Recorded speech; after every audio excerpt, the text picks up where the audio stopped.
wakafanya namna ya kumpitisha kwenye dari, wakatoboa dari, wakamshusha chini. Yesu akamwambia, rafiki, umesamehewa dhambi zako. Mathayo alisema, mwanangu, umesamehewa dhambi zako. Luka anasema, rafiki, umesamehewa dhambi zako. Okay. Twende Marko sura ya 2. Turudi nyuma kidogo. Nataka hii tuisome yote sasa.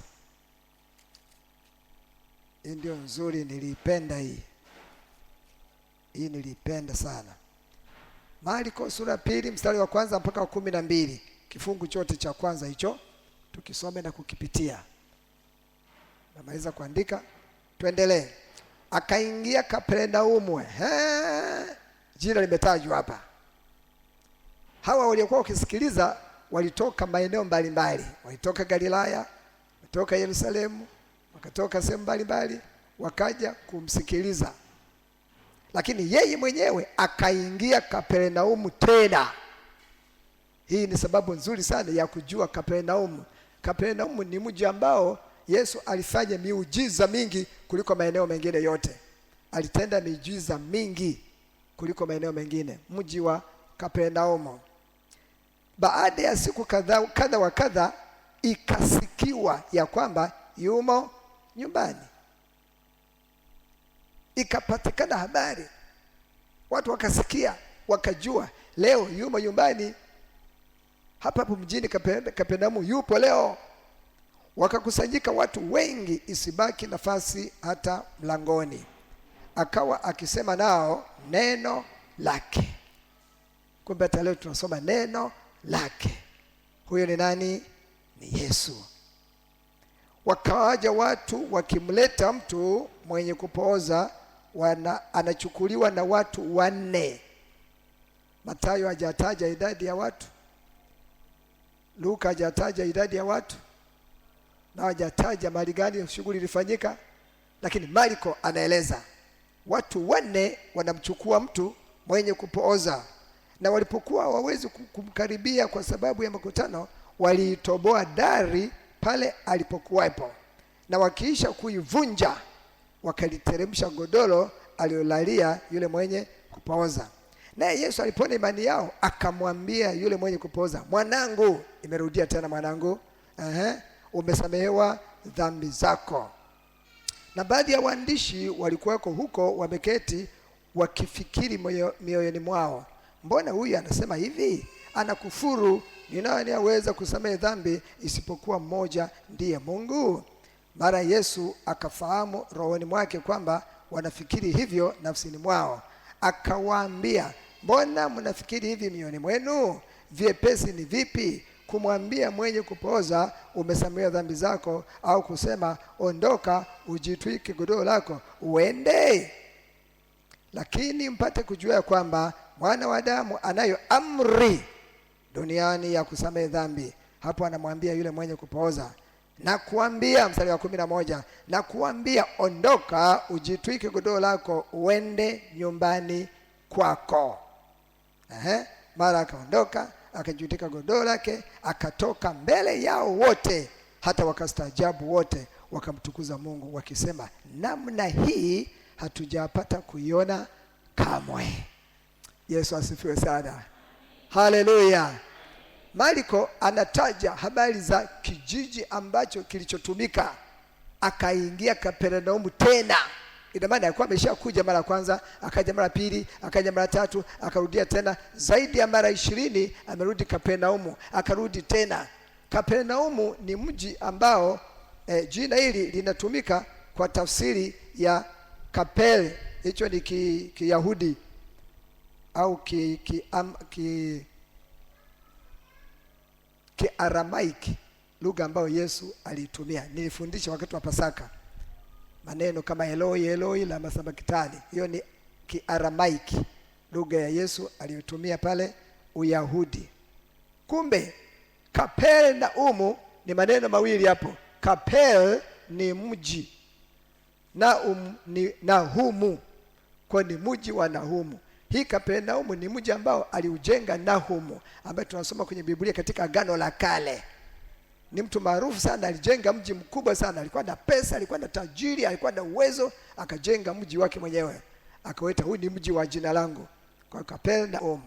Sasa Kapernaum ni mji ambao watu walikuwa wasikivu, watu waelewa, watu wenye kusikiliza, watu wenye kutii maagizo, wenye kumtii Mungu, kupata mafundisho kutoka kwa Mungu. Walikuwa ni watu wazuri wakifuatilia utaratibu wa mbinguni, kama mtumishi wa Mungu nabii huyu Nahumu, mali kati ya manabii wadogo, alivyokuwa akifundisha. Na Yesu akifanya kazi yake, aliupenda mji huu, aseme na watu hawa, awasaidie mambo mbalimbali, kwa sababu aliona mioyo yao imetii na iko tayari kupokea maagizo ya Bwana, iko tayari kupokea Mungu anavyotaka, iko tayari kupokea Bwana anapenda nini. Mioyo ilikuwa tayari kupokea. Hata leo wandugu umekuja kutoka majumbani kwenu, kila moja kuja kupokea kutoka kwa Bwana. Moyo wa namna hii Yesu anaupenda sana. Hawa watu wane wanamchukua mtu aliyepooza. Mathayo amesema habari za kitanda, Luka akasema godoro. Huyu Marko anasema wanamchukua mtu aliyepooza, watu wane. Watu wane hawezi kubeba godoro, watu wane wanabeba kitanda kabisa. Au jeneza na kubeba maiti, machela. Machela ndiye kubeba mtu yuko hai, jeneza amekufa huyo.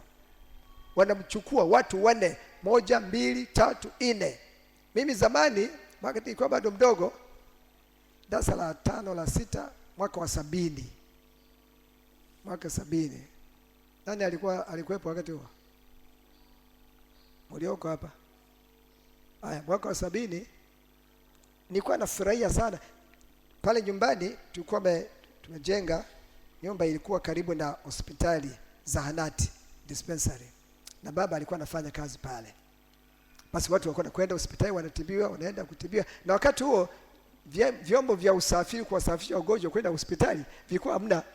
Kwa hiyo watu wanatengeneza, wanachukua kitanda, na vitanda vya vijijini wakati ni ile teremka tukaze ile za kamba zile. Kamba zikatika, mnaanguka chini.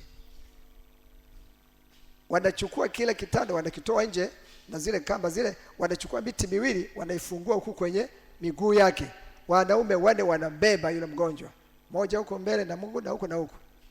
Basi mimi nilikuwa nafurahi sana kuona wanavyopita kumbeba kile kitanda, kinaenda kinanesa namna hii.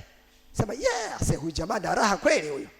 Kabebwa, halafu kile kitanda ambacho amelawa mbebea kinaenda kinanesa namna hii. Ana starehe kweli, kumbe ni mgonjwa anapeleka hospitali. Mimi sielewi hiyo. Mimi nafurahi kwamba ningepata nafasi ateremke mimi nipande pale na mimi nibebwe namna hii. Ujinga huo, darasa la 5 mwaka 70. Shida sana. Kumbe hawa wanaume kwa mfano ule wamembeba mtu aliyepooza. Mtu aliyepooza anatembea. Amepigwa nini? Leo tunasema Kiswahili si Kiingereza. Tunaita nini kupooza? Amepigwa nini? Stroke. Amepigwa nini? Pigwa stroke, amepoza. Aidha nusu hivi au nusu kuja hivi. Kwa kapoza yule. Yuko hai lakini amepoza. Wanakwenda naye.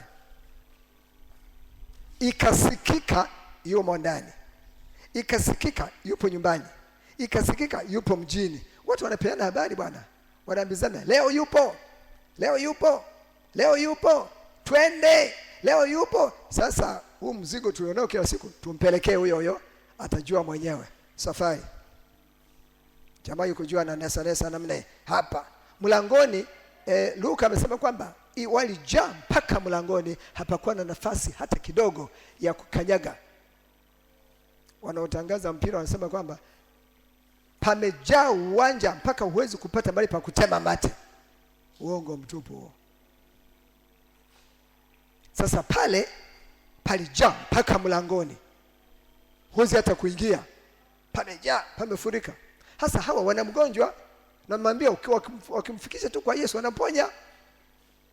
Anaponywa mwili, anaponywa nafsi, anaponywa roho yake, anapona maradhi, lakini anaponywa maisha pia. Mambo yanatengema, yanakuwa mazuri. wamesikia.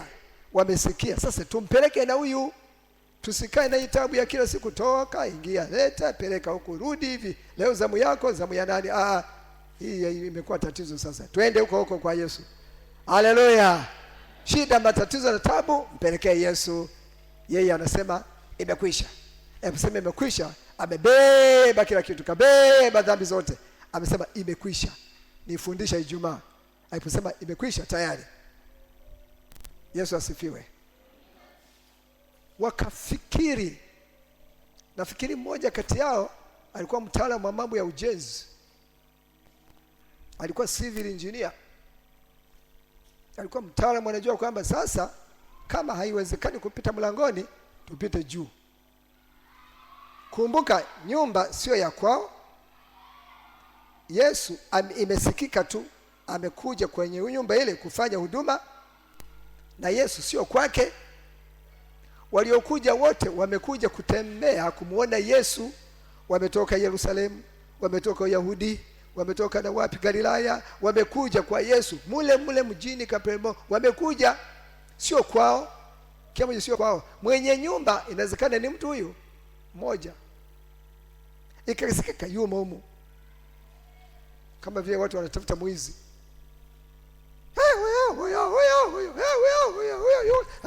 Amepotelea baba wapi? Kaingia humo. Yumo humo. Wanamtafuta Yesu na kumfuatilia Yesu, wakamuona alipo, ila kumfikia ilikuwa ni tatizo. Kufika pale alipo ilikuwa ni agenda. Yumo humo, lakini hapo alipo sio yeye. Anaendelea kufundisha tu. Huko nje watu wanatabika, wanaengeka, yeye anafundisha. Watu wana matatizo, yeye anafundisha. Anaenda kufundisha. Alifundisha mpaka dakika ya mwisho. Hawa wanaume wanne wakasema haiwezekani, lazima tumuone, na huyu mtu huyu tunampelekea kama mlangoni.